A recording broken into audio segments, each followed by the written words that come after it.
سجدہ سوائے اللہ کے کسی کو جائز، اگر کوئی عبادت کی نیت سے کرتا ہے تو سجدہ کفر ہے، اور اگر تعظیم کی نیت سے کرتا ہے تو حرام ہے۔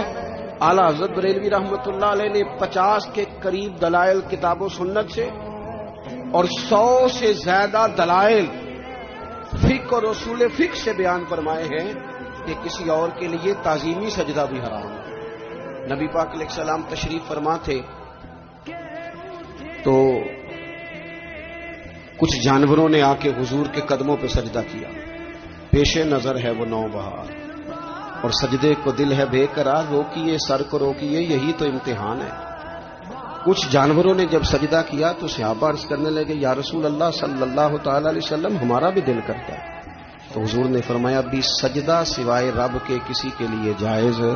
نہیں ہے، ہاں اگر جائز ہوتا تو میں خاتون سے کہتا کہ اپنے شوہر کو سجدہ کرے۔